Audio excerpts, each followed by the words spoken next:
Happy Friday, beautiful people. Happy Friday. I was going through reading comments whenever you early for class. Look, yo, I had this dream. I overslept. I actually woke up on time. I did. I woke up on time this morning, but I decided, you know what? I still got for real, like a whole nother hour. So I'm gonna just lay back down for a few more minutes. And my few more minutes turned into oversleeping past the time I wanted to. And I couldn't seem to wake up out of this dream that I was in. And when you know it, the dream that I was having was about a ghost in my closet. I'm just like, you know what? See, you should just get on up. The foolishness is starting first thing in the morning. And me and my husband talking to the ghost in my closet. I'm like, the dream was rather foolish because the ghost kept clicking the lights on and off and swinging the doors open and turning on the water. I'm like, quit the crap. And then it would stop. And then I was like, keep on. I'm going to start blasting some Jesus music in here. And he started flipping on the lights on and off and swinging the doors on and swinging the doors open and close. I'm like, you know what? I'm sick of this. I'm out of here. We just left out the room. And when we come back up here, you better be calmed down, right? The dream was silly. It really was. I woke up laughing, and of course, I got up and went looking through my bathroom because we got a bathroom that leads into the closet towards the back of our room. But anyway, hey y'all, Grand Rising Nazarene and Zine Tikva created gang. Bless up, family. Be sure to mark Tikva present bright and early, sis. We got you. Tabitha, shalom.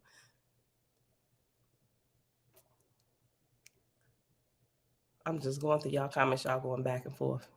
Avia, shalom, sis. Mom, shalom. Levon, blessings. Look, listen. The other day, when you mentioned, not the other day, like day before yesterday, we was talking about this when I think I was talking about my daddy or whatever. And it's been a while since we talked about the ghost in my closet, right? But when you brought it up, you asked about his ashes and stuff. And I was like, this is kind of a complicated process right now. But no, he's still hanging out there in the closet. For like a couple weeks, I hadn't had any issues with the ghost in the closet. The moment you mentioned it, Tikva, crap started happening again. But it made me think this morning. I'm like, darn it. I literally said, I'm like, this crap didn't start happening again till Tikva said something. So look, I'm almost certain that the ghost in my closet might be my daddy. Could be, could not be. Oh, look, yeah, probably. Look, Ma, that's because you were trying to wake up. I don't know. Yeah, the whole, I don't know. It's crazy. Kings and Queens Coaching Group, shalom. Facebook user Grand Rising. Jamia, hey girl, hey. My mom said it's like when your alarm is going off in your dreams and it will not turn off. Yeah, it probably was. It probably was that. Global Purpose, hey girl, hey. Fritz Grand Rising, Donnie hanging out in the background. That's cool. Get to work. All right, and everybody else here already hanging out in the background. Top of the day to you. Happy Friday. All right, let's get on into it today. It is June the 2nd, 2022. Hold on. I just said 2022. It's Friday. The ghost got me going, y'all. It is Friday, June the 2nd, 2023, day 47 of year 5 of reading through books, laws, and prophets. Hold on, wait. Let me start over one more time. Okay. I'm going to just point to everything now. It's Friday, June the 2nd, 2023. Day 47 of year 5 of reading through books, laws, and prophets. Another 5-year consecutive day count, day 1426. Today, we will read one more chapter, chapter 4, in the Lord's 5th book, which begins on page 129 to page 131. Then we're going to hop on over to the Holy Megillah, also known as the Secret Nazarite Scroll, and we're going to pick up with chapter 7 in the book of Noah on page 266. So, Father, we thank you that you are the fragrance of the wind. All right, beautiful people. Easy, Essie. I think last time I called you Essie. Am I saying it right? Essie? Let me know. Let me know. Just make a comment and like put the pronunciation like if it's like Essie, put like EH-SEE Essie. So I know I got my pronunciation right. I hate calling people by the wrong name, even though I do it a whole lot, screwing up these names, reading through these books that we read. But they can't be here to tell me how to properly pronounce it. And sometimes the online dictionary with its pronunciations don't help me at all. All right. Page 129 at the bottom, chapter 4 of the Lord's fifth book, or if you're looking online, if you're looking online or in your book, it has chapter IV, chapter 4. God said, without evil preserved, I, the Elohim race. What?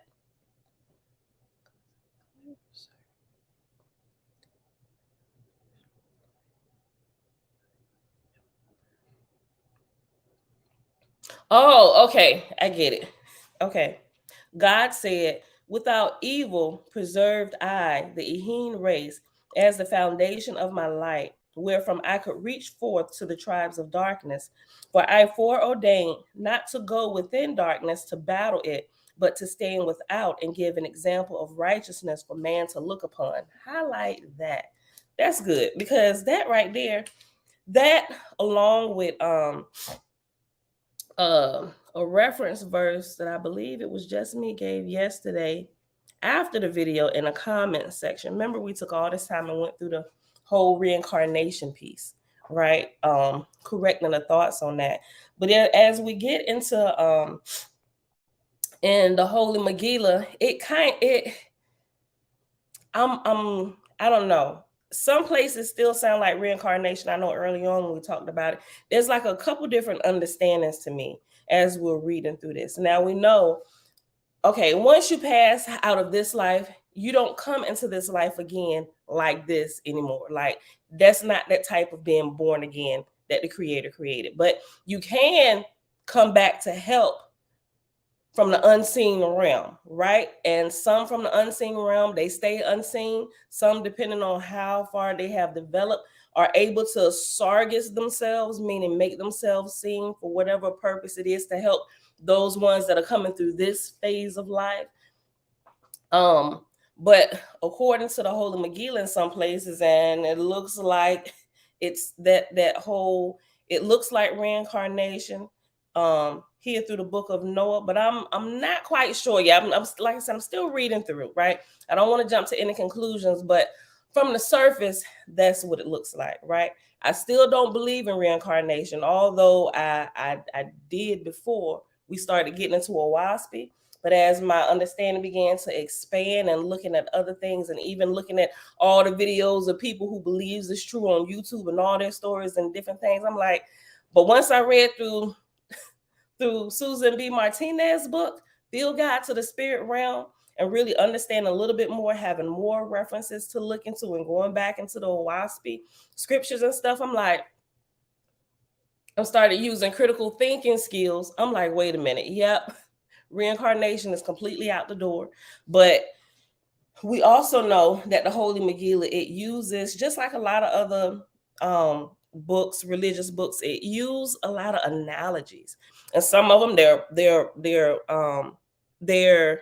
they let you know it's like analogies or a story where it's pulling a lesson out of, right? So that's what I'm thinking. Like I said, I'm not jumping to conclusions if it is or if it's not really saying that reincarnation is a thing. That's why I'm just like, I'm gonna just keep on going. So I haven't really said anything, but I'm mindful of it. And matter of fact, let me give you the scripture from what you call it. Just me posted it yesterday in yesterday's video. Yep, right there. I had it pulled up on my screen already. In the book of Jehovah, chapter 6, verse 21, the Creator was speaking. As I have quickened the seed of the firstborn, so will I quicken all seed to the end of the earth. And each and every man child and woman child born into life will I quicken with a new spirit, which shall proceed out of me at the time of conception. Neither will I give to any spirit of the higher or lower heaven to enter a womb, or a fetus of a womb to be born again, right? So I definitely got your comment, yes, and that's something I had been thinking about, but I figured we probably should just go ahead and just bring this out. But just me pointed out, this goes against the Holy Megillah about coming back to be born again from the womb. Focus on any spirit. So that's that. The scripture is from Owaspi, Book of Jehovah, chapter. Matter of fact, let me just copy it here and paste it. If we got enough room here in my comment section over here. Oh, that definitely might be too long. Oh, maybe not. Okay, maybe. I think it broke it up in a couple places. Okay, so where it was too, I like this. Where it was too big to fit on some channels, it broke it up into a couple of comments for me. Okay, Jamia said, my understanding of incarceration and reincarnation is evolving. My understanding is not yet solid enough to share. I agree, but I did want to bring it out, right? Because we spent so much time on breaking the reincarnation piece down and understanding that a lot of what people believe about reincarnation is not necessarily reincarnation. It's spirits who have already left this realm and who are still hanging around this realm, have not continued to develop and grow. Like either they're stuck here because of their lifestyle here and they haven't yet gotten that together, which they're going to have to do on these lower planes before they can rise higher. It's one of them, church will call them demons, depending on how nefarious they're acting, right? You got some more mild-mannered spirits who are hanging around, and some that are completely ferocious. And they come in, whatever it is, and even babies in the womb, their spirits can be put in a sunken place depending on the lifestyle and the circumstances of that egg while that baby is being developed in the womb of its mother. It could be the lifestyle of the mother, the lifestyle of the father, and the environment that they're in that will open that mother and her fetus up to nefarious spirits who have already lived a human life and are just hanging around here on the earth realm. If their life is conducive and leans more towards darkness and disarray, it will open the baby up to be, like I said, put in a sunken place, the natal spirit to be put in a sunken place, and another spirit to come in. And it looks like they're being born again. That's how some children, they can tell you about things from past generations down to the T that blows the minds of everybody. Like, well, reincarnation must be a thing, because how in the world could they be able to know this? Like, they're only 4. They're just learning to talk. They can't necessarily read yet, but they are very well spoken about things and how has this happened. And because of that, a lot of time I think because of the young age of children and how that happens, and people not really understanding the science behind how it happens, it looks like reincarnation is true, and it's not, but it's ever so subtle, right? And so most people are just lacking information about it. So I agree with just me that a lot of this, when it refers to this, like Abraham and Sarah coming back multiple times, the Lord and the lady, I'm just like, okay, maybe it's just analogy, but I just want to keep reading before I just fully came out like I don't agree with that. But it's a good story, good analogy. We learned how to separate truth from error, right? And the stories are good, but don't get caught up on okay. I thought you meant, but I didn't know. I didn't want to assume. I said incarceration. You put your understanding of, hold on, let me just go back to it. Your understanding, Jamia said, my understanding, she said, of incarceration. It should have been incarnation. That's what I thought, but I didn't know if you had went down another rabbit hole with incarceration, right? Because that, I mean, if you want to kind of get technical about it, A reincarnation would be the incarceration of some spirits, because some spirits who usurp the bodies of currently living people, sometimes they think it's a good idea and they go in, but then they ready to leave and they can't get out, right? And those type of spirits, they begin to drive the native born person, that spirit, to do things to harm their self, to where like the only way to get free of this person is to end the life of this person. And some spirits, that the spirit of suicide or whatever, it drives people, but it's not, it is a spirit, but the spirit who has usurped the natural spirit, and it's pushing the native spirit to do things where it wouldn't normally do. It has so weakened the native spirit to a point where it's now believing that those thoughts that are coming from that spirit that is inhabiting that same house as the native born person, the native born person is beginning to think that the voice speaking from the intruder is their voice. So they begin to say things like, it's not worth it. It's going to be better once I leave here. We're going to go ahead and end it now. All of this, all of that stuff, that is not your voice. That is not the voice of the native born spirit. It is a voice who has crept in, a spirit who has crept in, and it's like two tenants living in one room, right? So, but they haven't yet learned how to decipher the voices between their voice and that voice that's probably been living with them for a while, which makes it seem like it's your voice because it sounds like me. But if they think about it, them voices, even though they're inside of you, they come from outside. They come from a different place. And some of them, they're so far down in their despair or whatever it is, that they're not even seeing those things that are really clear about that type of situation. So some of them spirits do become incarcerated inside of the native born spirit, and they, by any means necessary, they'll get out, even if it means pushing the native born person to death by their own hands. So it's interesting. Like it's a lot of different variables, vantage points to look at all of this stuff.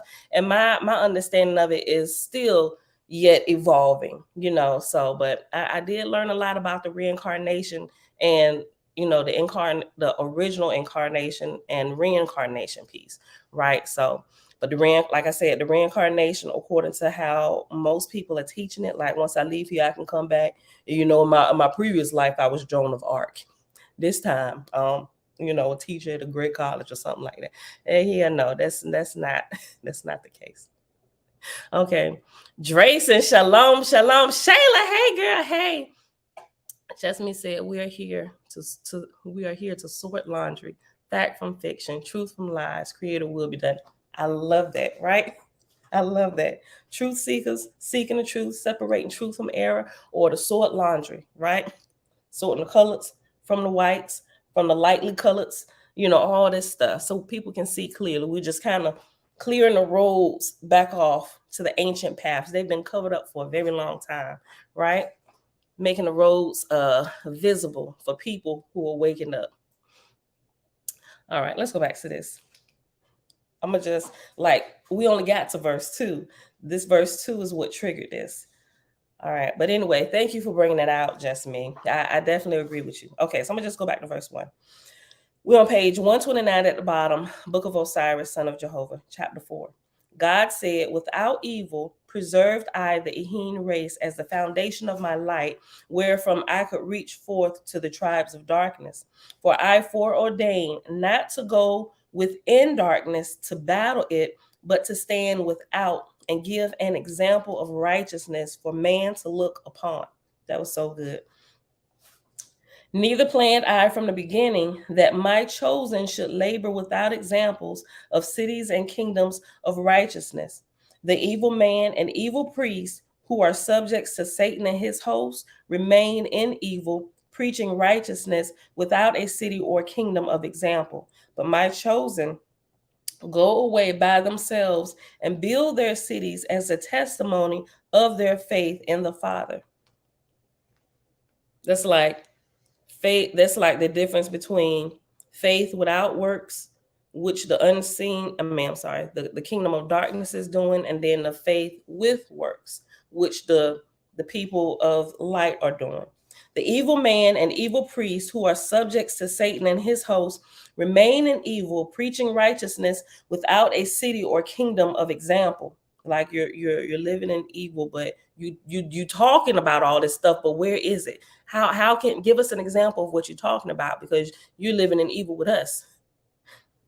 But my chosen go away by themselves and build their cities as a testimony of their faith to the Father. This is what righteousness looks like, right? So we're not just talking about it, we're actually being about it. We want to build what we believe. But my chosen go away by themselves and build their cities as a testimony of their faith in the Father. And they practice the fullness of my commandments by their lives toward one another. To him who saith, this is mine, I have not spoken. To him who saith, my house, my lands, I have not spoken.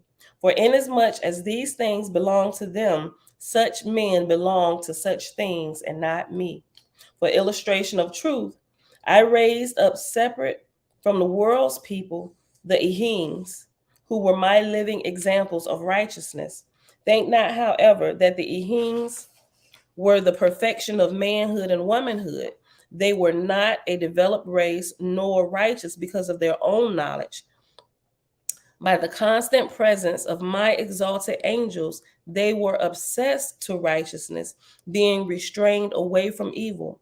They were my sermon before the tribes of droops and cannibals that covered the earth over, and by virtue of signs and miracles, and by non-resistance, preserved I them.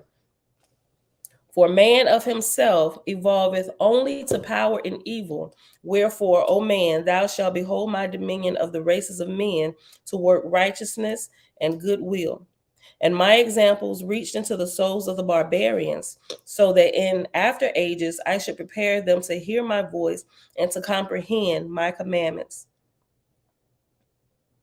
For it is the fullness of light amongst men, when without my presence or the presence of my host, they shall understand virtue and knowledge, practicing them of their own accord, in which time men shall perceive that righteousness and peace and love toward one another are the foundation of happiness of spirit and only light, and the only light of its resurrection. Let me read that whole verse again. Verse 13. That was good.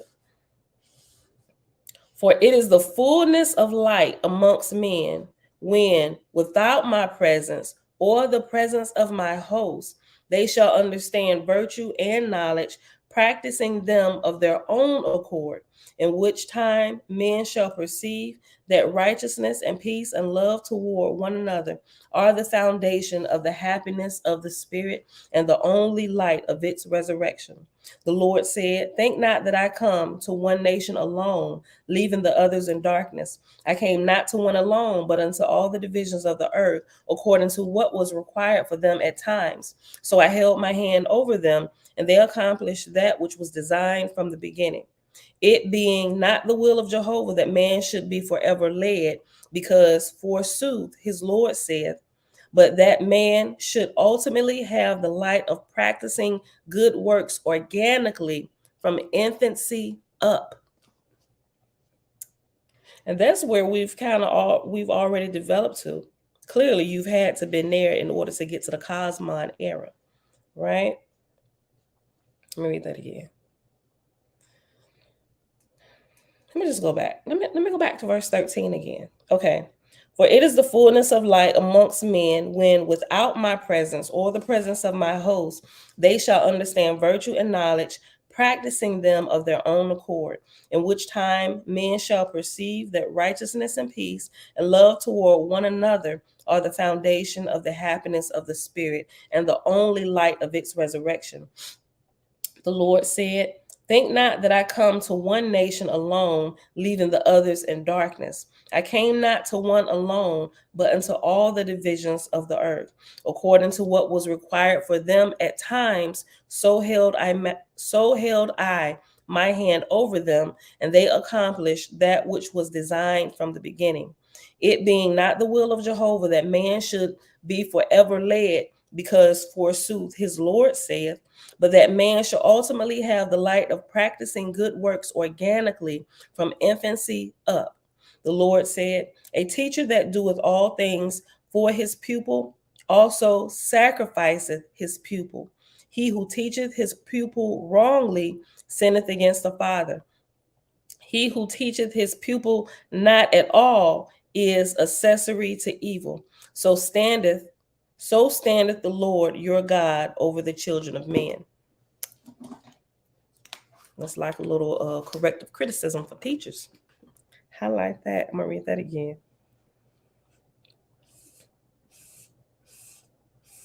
Verse 16, the Lord saith, a teacher that doeth all things for his pupil also sacrificeth his pupil, meaning you enable them to do more of what they're already not doing. Like if they being a lazy bum because you're doing everything for them, they're going to continue to be a lazy bum because you're doing everything for them, right? Because as you get older, remember my little example about cooking in the kitchen for children? When you're younger, stay out, I'll do it. No, I know you're anxious to do it, but you're still too young to understand all the dynamics that surrounds the craft of cooking. So step aside as you get a little bit older. We get your little step stool and you can help, you can be right alongside me. But then that time comes to, because sometimes you can enjoy cooking as you get older with your mom and your dad in the kitchen, right? But we're talking about actual growth, right? And feeding yourself. But as you become teenagers and you now understand the rules of the kitchen, how to operate, how not to cook on my stove on a high fire, adjust the settings and stuff, you hungry? What's wrong with your hands? Did you hurt your leg? Well, you can't walk into the kitchen yourself and do it. Verse 16, the Lord said, a teacher that doeth all things for his pupil also sacrificeth his pupil. He who teacheth his pupil wrongly sinneth against the Father. He who teaches his pupil not at all is accessory to evil. So standeth the Lord your God over the children of men. Behold, I have demonstrated that my chosen can maintain themselves unharmed amongst barbarians, also that by unrestrained marriages a sacred people is quickly lost amongst barbarians. For man, witnessing terrible conflicts, should rather desire sons of strong limbs and arms and crafty minds to do murderous work abundantly, from which condition he had no incentive to rise in gentleness and love for the glory of the Spirit. Let me read it again.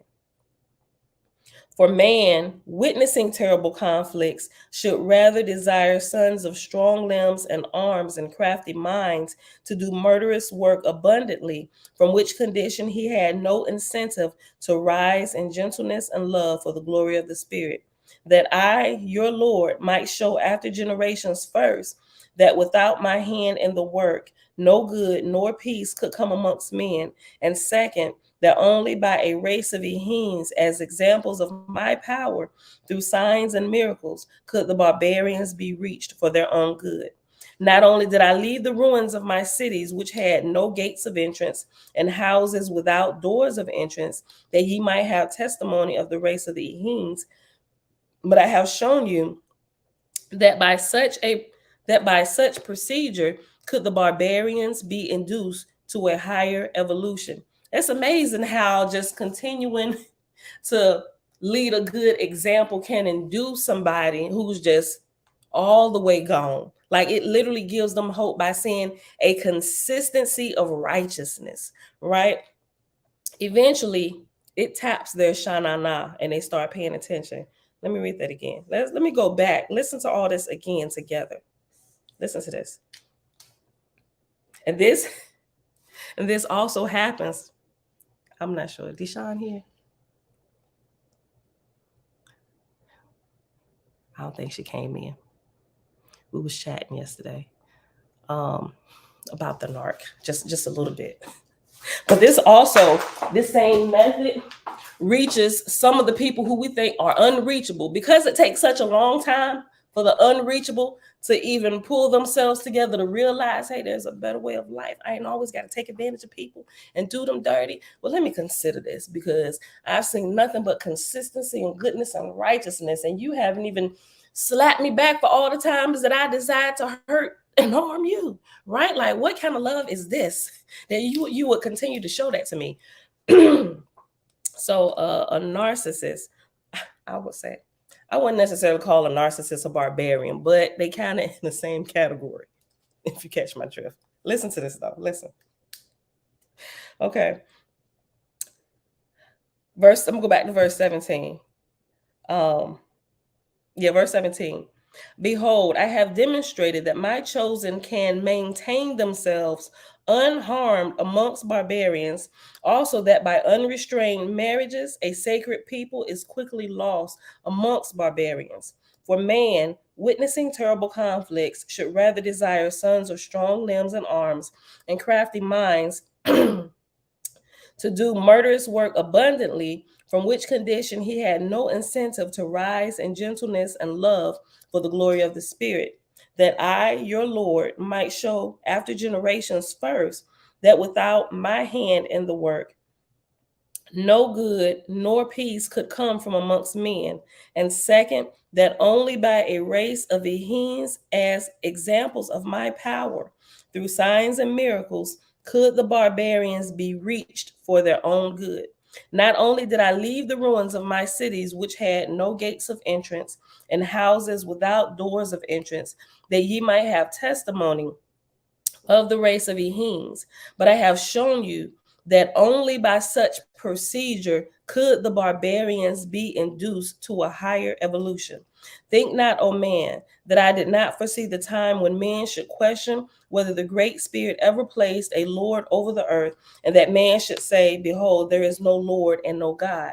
For I foresaw these times and provided angels to go in advance to show first the evolution of the races of men from out of the lowest darkness, and second, that the cause of the evolution came from the Great Spirit, or the great creator came from the Great Spirit and was directed unto righteousness, but had not been so but for the Lord your God. For I left sufficient tribes unto this day who dwell in darkness, even cannibals, as a testimony that of themselves they possess nothing, to cause a desire for evolution into knowledge and peace and industry and love and good works unto one another. Will not man say, one people is raised up in consequence of the presence of their neighbor, and without a Lord or God and the angels of heaven? Now behold, I have left savages at your door, and ye raise them not up, but destroy them, showing you that even your wisest and most learned have no power in resurrection. Neither have I left any way open for the resurrection of barbarians, save by examples of faithists, who shall practice righteousness and miracles. So the only way for the unbearable, the barbarian, those who have hope, no hope, the only way for them to be saved is by the righteousness of those who walk in the truth that will save them, right? Listen. Now behold, I have left savages at your door, or you can change it out with narcissists, right? They at your door, they knocking. Let me in. And if you don't let them in, they're going to tear the door down. But as faith is saying, we should live without doors. I mean, you get what I'm saying, right? I mean, I still got doors on my house, and Morning Glory is by my side.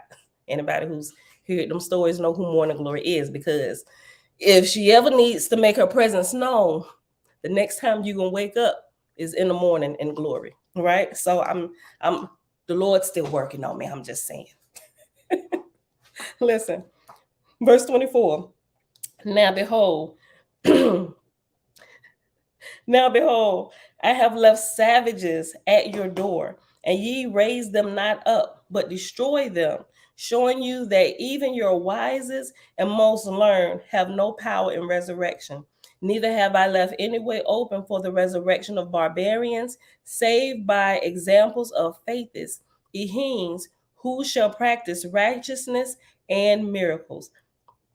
And there shall rise up those who will do these things, and they shall succeed. And because of their success, they shall be testimony of the Elohim race, in whom I laid the foundation for the redemption of the whole earth. That's good.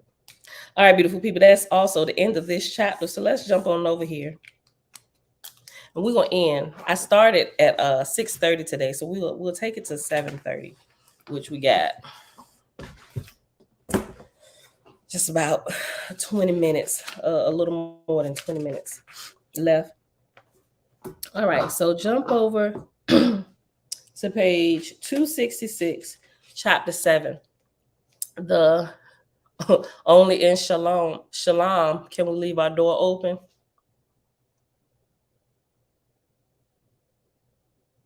The shalom that is to come, like the true shalom.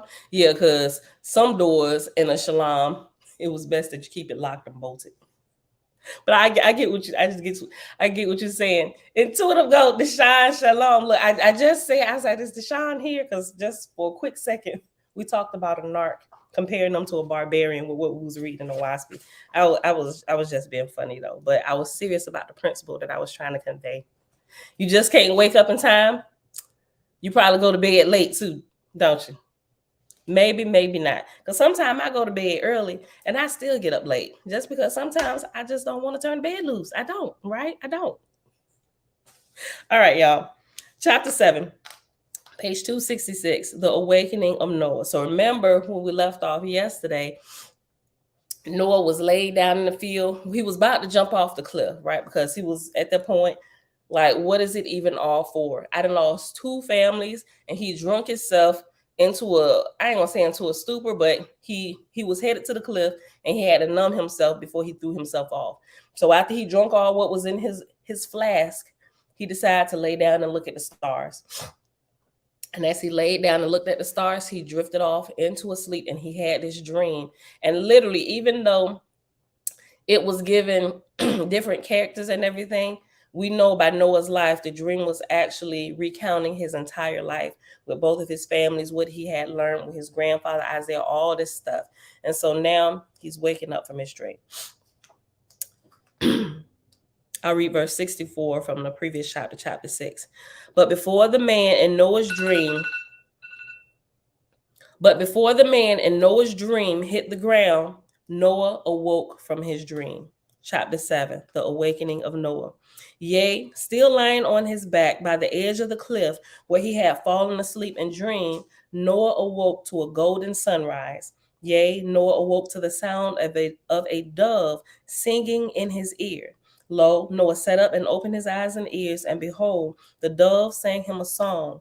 And this is the song she sang. And after sang is reference number 1.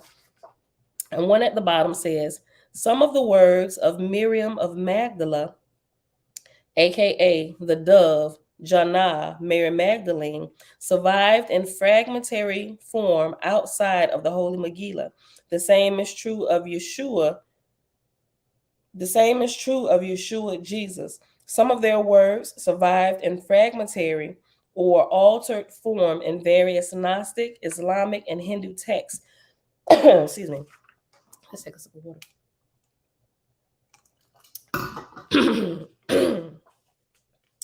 Elements of Miriam's as Jannah the dove, hymn of the robe of glory, combined with portions of Noah's dream, the quest for the pearl, survived in all 3 Gnostic, Islamic, and Hindu texts.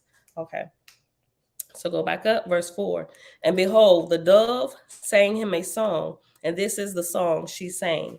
Hymn of the robe of glory is the title of this. And actually, verse 6 all the way to the end of verse 34 is this song. So here it is. In the house of Jaja, the mother Ovum, are countless world chains, each of 7 heavens. The 7th heaven of each world chain is a hidden chamber with a blazing star. Above this world of earth is a star called the sun. Its hidden chamber is a spiritual core. not of fire, not of heat, but of celestial light, is the spiritual core within the body of the sun. Behold, a celestial realm of love and delight, excuse me, beyond comprehension of mortal mind. Bet Hashefa, Bet space Hashefa. Bet Hashefa, house of influx, crown of this world chain, the seventh heaven, home of the holy cherubim of those Seko Mufla, servants of Jaja and Elohim, wearing robes of light. From heaven most high, abode of Jah and Jala, into the seventh heaven flows the river of light. The Nahara, Jaja's river of light, enters the seventh heaven and the crowns of all therein. Seko Shefa Nevdal makes the cherubim glow, and from their shimmering crowns they stream light below. Into the crown of each creature in each world below, from the seventh heaven the Nahara does flow. Behold, the seventh heaven and the cherubim within, ruled by Abraham and Sarah, placed there by Elohim. Abraham and Sarah, cherubim king and queen, gave birth to a baby. Isaac was his name. Abraham and Sarah, crown prince, crown Abraham and Sarah, crown prince Isaac by their side, visited the world called earth, over which they preside. Disguised as humans they were, and treated poorly indeed. Of angelic help they saw this world was in need. The Garden of Eden, this world once was, first home of first heaven, bed of Adam and Eve's love. But Lucifer attacked, and first heaven was raised, and now Elohim and cherubim, this world worked to save. Prince Isaac was moved by compassion to say, Mother, Father, please send me to this poor world someday. Then to the Nazarenes assembled, Abraham and Sarah prophesied a promise they made of a great sacrifice. You know what? As I'm reading through this, okay.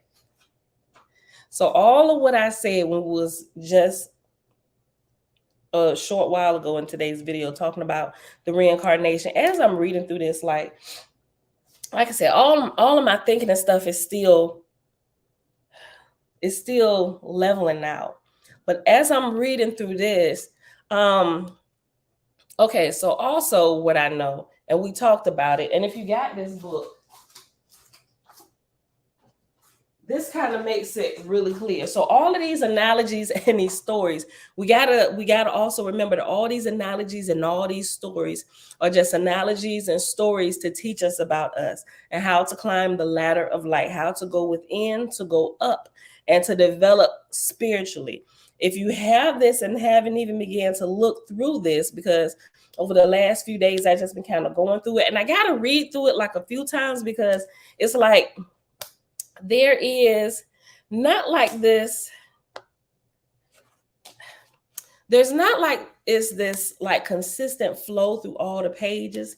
It's like all of the information, the analogies from every religion is there, like the pictures that they draw that represent the heavenly realms, all the everything here that you learn in science and how it all relates to us and how it's inside of us, the hands, all of this stuff, right? Pressure points, how you can touch it, heal the body, like all of these things is just kind of all put in here. And it has, I'm not going to say it doesn't have a flow. It has a flow, but you would already have to understand a lot about the individual bits and pieces of all of these in their natural state in order to be able to connect them together as they're relating to you from each different religion. Like if you're using a Bible, all of these things, we can look at the stories and then we can look at the fights among the people, the different stories, Christians, Hebrews and stuff, but taking it to a higher level, looking at it from a higher standpoint, it is like a coded book that gives clues into who we are, right? And so it begins to break down even the going to Jerusalem, right? And we learned about the chrism oil and all this stuff that flows up and down the spine, that's released from the brain, the zodiac, all of this stuff is in here. But it's called the Hearth book, right? The Hearth, or you can call it Earth, and also cover up the H, heart, right? And so it literally breaks down all of what we are, the science that you kind of learn in school in science class, A&P, but it also gives you a spiritual insight into our bodies, why it was created the way it was, so even looking at the stories in reincarnation, all of this stuff, they're still just stories teaching a higher principle. So that's the thing that I'm really trying to break myself out of, is just to keep referring back, well, this is not what they believe and this is not true, but realizing that even though the story is laid out the way it is, there is a higher principle that's teaching something that most people don't catch when they get so focused on the stories. It's really the principles behind them and how to take that and develop yourself, right? So this is becoming a great help as I'm doing it and going through more of these reference books and religious books that we're reading and putting on the table. Now, I'm gonna say this again for all of those who may have just seen this book now, right? Hold on. Like all of these different things. And it's a 25-year-old guy. I think he's a little bit older now because he wrote this a few years ago. He has a really, really good understanding of the religions. He's a young guy too. A really good understanding of the religions, science, chemistry, all the subjects with all of this, right? The religious, all of that, because it's like you don't necessarily have to study it all in depth, but once you get the gist of it, it's like you can begin to see it everywhere in everything. And that's what happened to him on his spiritual walk as he began to develop more, meditate, and he began to understand some of the higher principles. And it's all like this. It's not like regular paper. It's all like shiny paper in the book. And what we pay for this, y'all? I forgot, just that quick. I think it's like $50. Like $50. You can get it from Amazon. But listen, here, I love Amazon. But here's where I would use wisdom with Amazon in regards to this. Read the reviews on this, and I just didn't want to take a chance with all the bad reviews of people paying this money to get this book at a higher price of $100 and never receiving it, right? So people just wasted $100 going through Amazon. Some they trust, and I'm sure Amazon probably gave them the money back, but some people said it took 2 and 3 months to even get the book. Here's what I recommend. I recommend that you go directly, and the author here, who is actually on YouTube as well, he'll tell you you can get it. He recommends that you go to Book Baby and get it. Book Baby, $67. Okay, thanks. The name of the book is called The Hearth Book, Hearth, The Hearth Book. And I'll share a couple more videos. I shared some before, but you may have missed it. Avia. I'd be messing the name up. I'm sorry. I'll put it in here. Matter of fact, if you go back in the community section or even in the Facebook group, I got it listed with all the information and where you can get it from. But I'll reshare that, or I'll copy and paste it and make it a fresh post. But all of this, it really helps to keep. It helps to keep me from going back into that same religious mode that I used to be in and being caught up on the stories and who said what and whose God is bigger, and false gods and all this. That's good to know. And it's definitely going to help you along the way, because even though stories have been kind of acted out and manufactured, and people are actually living that life. So it's like, what do we do about this? But if you can continue growing, you can begin to pull yourself away from the children's stories and from the analogies and actually begin to, I ain't gonna say separate yourself from the teacher, but you'll actually grow. Like what they said over here in today, you no longer need your hand held. I'm gonna just kind of say it like that. You no longer need your hand held, and you begin to grow. Verse 16, Lord's 5th book. The Lord said, a teacher that doeth all things for his pupil also sacrificeth his pupil He who teaches his pupil wrongly sinneth against the Father. He who teaches his pupil not at all is accessory to evil. So standeth the Lord your God over the children of men. But down a little bit further, or maybe it was before, but the portion to where it is the creator wants us to grow up and independently without always having, like I said, to have a handheld or having somebody over there. He wants us to choose, even from infancy, right? I mean, of course, you get what I'm saying, but from infancy, as you grow and develop, you should have good teachers teaching you how to understand that one day you're going to become independent and you ain't going to need me here always, but you need to learn how to decipher truth from error and begin to use critical thinking skills and walk and grow, right? So this is like the same thing, but some people may not even be ready for the Hearth book. Like they'll look at it and they're like, oh, these are pretty pictures. And man, this guy's an awesome drawer. But what does all this mean? And it's just going to look like a bunch of scattered unconnectedness.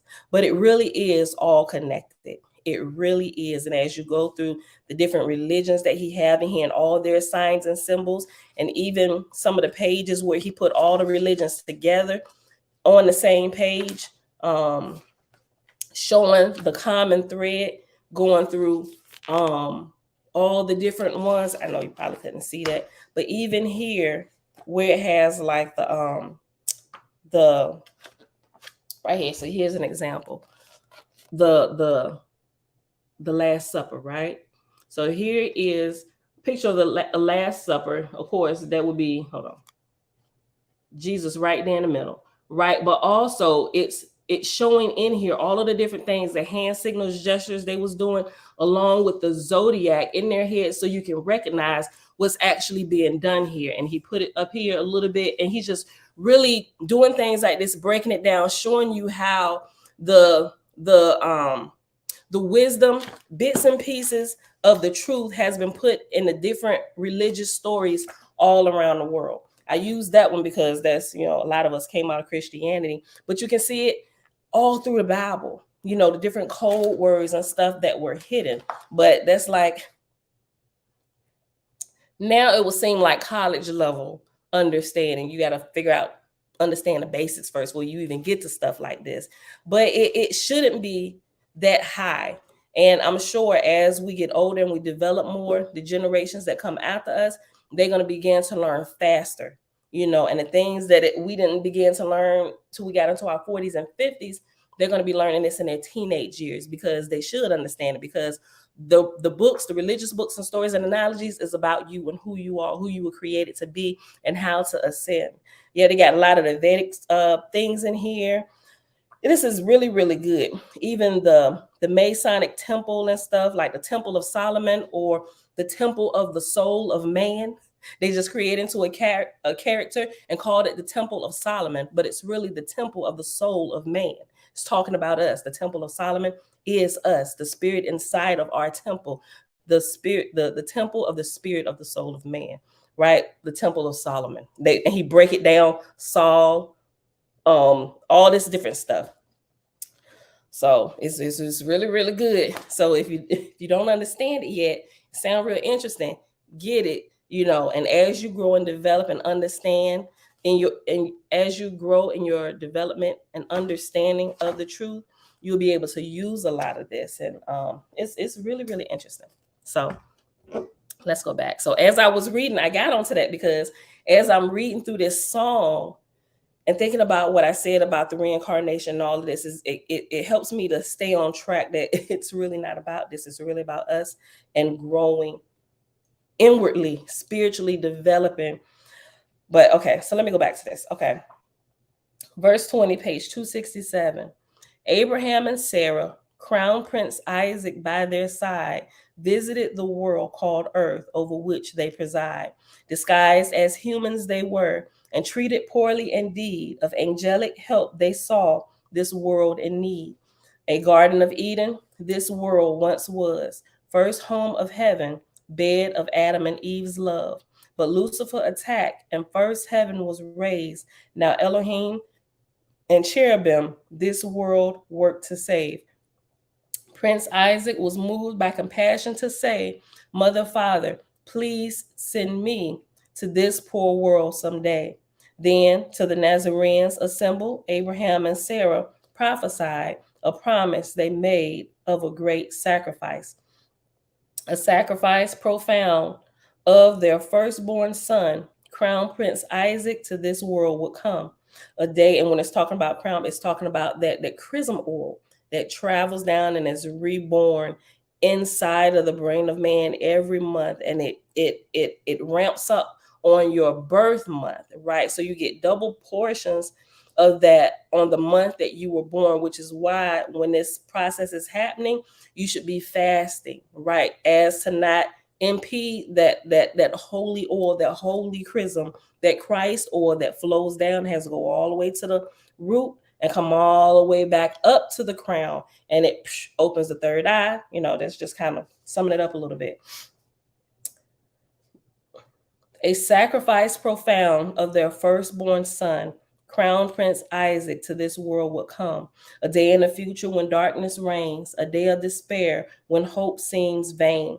The Nazarene remnant, battered, nearly extinct, Luciferian experiments bring mankind to the brink. The great sacrifice of Isaac is made. His cherubim body aside has been laid. Yea, in the seventh heaven, the robe of light lain, a robe immortal, without spot, without stain. Yea, the glorious robe of immortal light, the royal garment of cherubim delight, the robe of the royal cherubim prince, exchanged for a robe mortal and dense. On a beam of sunlight to the world called earth, the crown prince came to take human birth. Abraham and Sarah, an earth body prepared for the soul of Isaac, whose sacrifice they shared. For they gave earth their firstborn son, who in forgetfulness the immortal way must shun.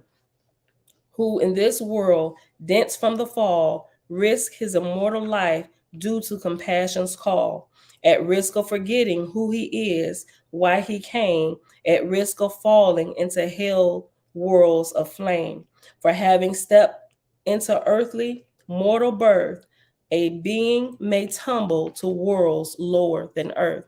And in those hell worlds, the chances are slim that one will awaken to rise up again. Wherefore, whenever one like the crown prince leaves a heavenly realm to serve in worlds dense, they are carefully watched, for we do not forsake them. They are carefully watched. Oh, I'm reading it wrong. They are carefully watched. Them we do not forsake. Messages are sent that say, sleeper, awake. The song of the dove entered the ears of Noah and moved through his body, reminding him, and then touched his spirit. And he remembered, yea, the sleeper awoke. Behold, Noah remembered his home in the seventh heaven. He remembered his blessed life as Prince Isaac. He remembered his purpose in coming to this world and the risk of the great sacrifice. And he knew the identity of the dove. My lady Jannah, he said, then climbed to his feet and bowed. And that's the end of chapter 7. And that is the end of our reading for today. And we're at 59 minutes. So we pause right here. And we ain't going to be here tomorrow because for this moon cycle, tomorrow is the Sabbath. So we'll pick this back up Sunday and we'll have a good little time to hang out. So we'll probably, let's see, we might actually finish the book of Noah Sunday. So it is a total of, what? See if I can get the page. 13 chapters. And so we'll start 8. Like I said, when we come back, and we probably will, unless some other story comes up from deep down within my shanana and I start telling it and we run out of time. So with that being said, beautiful people, it is Friday, June the 2nd, 2023, day 47 of year 5 of reading through books, laws, and prophets, and of the 5-year consecutive day count, day 1426. Today we read chapter 4 in the Lord's 5th book found in Owaspy, which were on pages 129 to 131. Then we jumped over here and we only read chapter 7 in the Holy Megillah, or the Secret Nazarite Scroll, the book of Noah, which began on page 266 and ended on page 268. Father, we thank you that the rhythm of your breath is the key to our knowledge. The rhythm of your breath is the key to our knowledge. With that being said, beautiful people, I hope y'all enjoyed it today. I love y'all. I love y'all. And I'll see y'all back here Sunday morning. Remember the weekends. If we're not observing the Sabbath, we hang out starting at 7:30 Eastern Standard Time. So with that being said, beautiful people, I love y'all. And I'll see y'all back here Sunday morning, 7:30 a.m. Eastern Standard Time. Peace. But I see through you.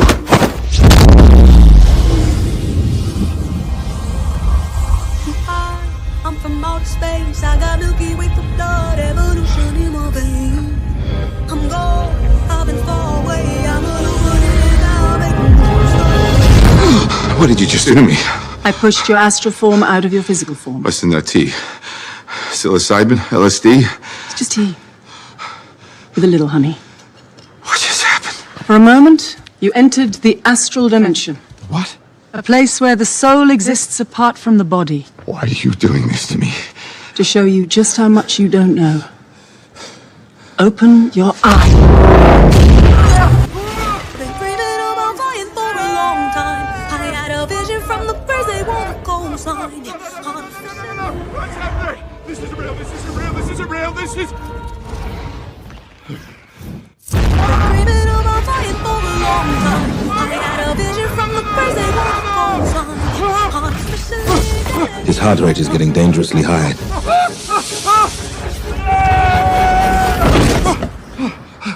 He looks all right to me.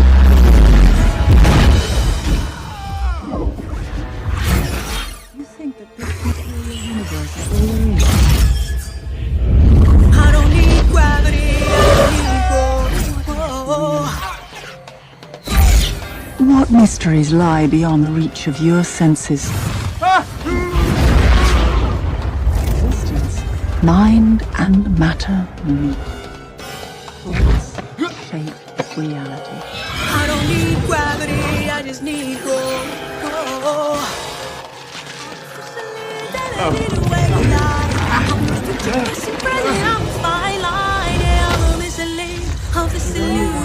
I am not really here, I'm an intrusion. I don't swim or sink, I just float. Some benevolent and life-giving, filled with malice and hunger. Dark places where powers older than time and waiting.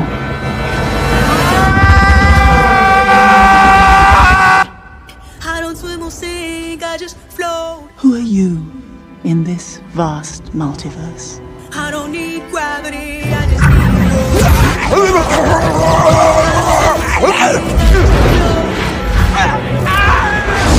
I don't need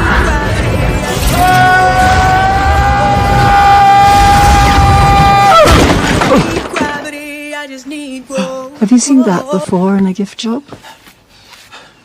I don't need gravity, I just need growth. Teach me. No.